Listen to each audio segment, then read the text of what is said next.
এ বিষয়ে বিস্তারিত জানাতে এই মুহূর্তে কলকাতায় আছেন সহকর্মী সুব্রত আচার্য। সরাসরি যাচ্ছি তার কাছে।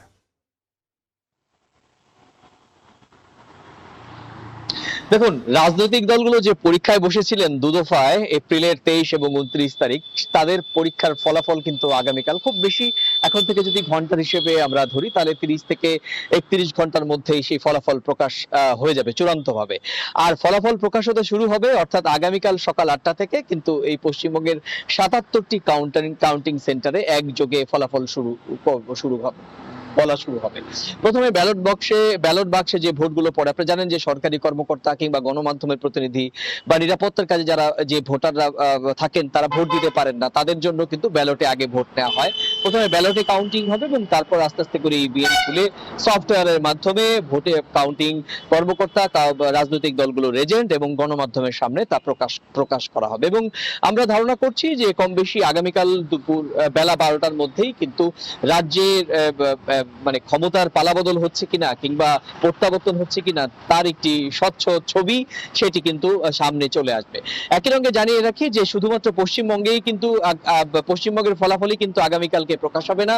পশ্চিমবঙ্গ ছাড়াও যে একই সঙ্গে ভোট হয়েছিল আরো 4টি রাজ্যে, যেমন আসাম, কেরল এবং পুদুচেরি এবং তামিলনাড়ু, সেই 4টি রাজ্যেও কিন্তু একই সঙ্গে আগামীকাল সকাল 8টা থেকে ফলাফল প্রকাশ হতে শুরু করবে।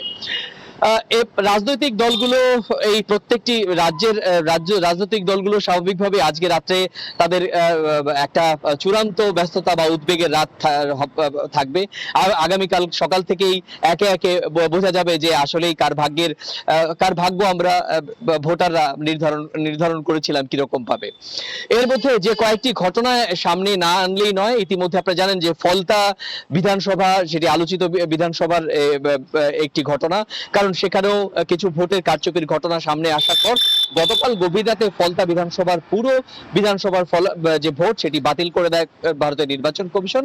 ফলে পশ্চিমবঙ্গের ক্ষেত্রে 294 আসনের যে ফলাফল আগামীকালকে প্রকাশ করার কথা ছিল, সেখানে একটি আসন অর্থাৎ একটি বিধানসভা কেন্দ্র ফলাফল স্থগিত করা হচ্ছে। এই ফলতা পুরো বিধানসভায় আগামী 21 তারিখে ভোট গ্রহণ করা হবে 21শে মে এবং ফলাফল প্রকাশ করা হবে 24শে মে। ফলে এই বিধানসভা ছাড়া বাকি প্রত্যেকটি বিধানসভা আসনের ফলাফল প্রকাশ করা হবে। একই সঙ্গে গতকালকে আমরা দেখেছি যে মগরারহাট এবং ডায়মন্ড হারবারে 15টি বুথে ভোট কেন্দ্রে পুনঃ ভোট হয়েছে। সেখানেও প্রায় লম্বা লাইনে দাঁড়িয়ে ভোট দিয়েছেন, শান্তিপূর্ণভাবে তাদের গণতান্ত্রিক অধিকার প্রয়োগ করেছেন। সামগ্রিকভাবে ভোট নিয়ে আমরা দেখেছি যে শুরু থেকে এসআইআর এবং তারপর লম্বা লাইনে দাঁড়িয়ে ভোট দেয়া এবং তারপর স্ট্রং রুমের নিরাপত্তা এবং স্ট্রং রুম থেকে ইভিএম মেশিনের উল্টো পাল্টা ফলাফল এই সমস্ত করার পর সবশেষ আলোচনা বা বিতর্ক যোগ হয়েছে কাউন্টিং সেন্টারে লোডশেডিং হয়ে যাওয়া আশঙ্কা এবং সেই লোডশেডিং হয়ে যাওয়ার আশঙ্কার মধ্য দিয়ে ইভিএম পাল্টে দেওয়ার আশঙ্কাও কিন্তু রাজনৈতিক দলগুলো করছে। বিশেষ করে তৃণমূল কংগ্রেসের গতকালকে একটি ঘরোয়া বৈঠকে গুরুত্বপূর্ণ এই আশঙ্কার কথা রাজ্যের বর্তমান মুখ্যমন্ত্রী এবং তৃণমূল কংগ্রেসের সভানেত্রী মমতা বন্দ্যোপাধ্যায় আশঙ্কা প্রকাশ করেছেন এবং তিনি তার রাজনৈতিক এজেন্টদের বলেছেন যে কোথাও একেবারে ফলাফল গণনা না হওয়া শেষ পর্যন্ত তা থাকতে, কারণ কখনো কোথাও হয়তো কৌশল করে তারা পিছিয়ে যাচ্ছেন, তৃণমূল পিছিয়ে পড়ছে, এই ধরনের তথ্য সামনে এনে ডিমোটিভেশন করানোর চেষ্টা হতে পারে। কিন্তু যতক্ষণ পর্যন্ত তিনি প্রেস কনফারেন্স করে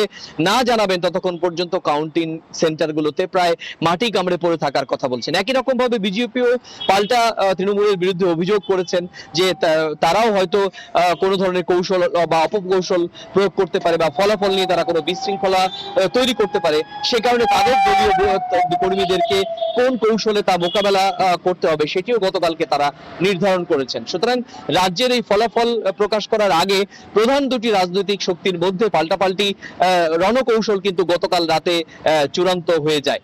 জানিয়ে রাখি, নির্বাচন কমিশনের পক্ষ থেকে এই কাউন্টিং সেন্টারগুলোতে আপনি রাজ্যের 77টি কাউন্টিং সেন্টার, কলকাতায় শহরে 7টি কাউন্টিং সেন্টার আছে, নজিরবিহীন নিরাপত্তা ব্যবস্থা নেওয়া হয়েছে।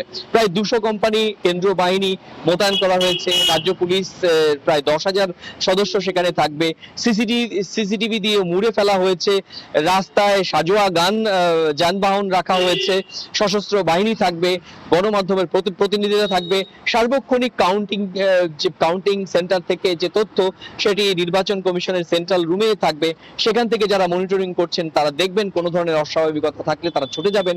তো সব মিলিয়ে এক নজিরবিহীন নিরাপত্তা বলয়ের মধ্য দিয়ে আগামীকাল সকাল 8টা থেকে কিন্তু এই বৃহত্তম গণনা কর্মকাণ্ড নির্বাচন কমিশনের যারা কাউন্টিং এজেন্ট তারা কিন্তু শুরু করতে যাচ্ছেন। তো এই ছিল আমার হচ্ছে ভারতের 5 রাজ্যের বিধানসভা ভোটের ফলাফল গণনার আগে রাজনৈতিক সব হিসেব নিকেশের আমার কাছে থাকা সবশেষ তথ্য। বিধানসভা নির্বাচনের ফল ঘোষণা কাল সে বিষয়ে বিস্তারিত জানতে এতক্ষণ সরাসরি ছিলাম কলকাতায়।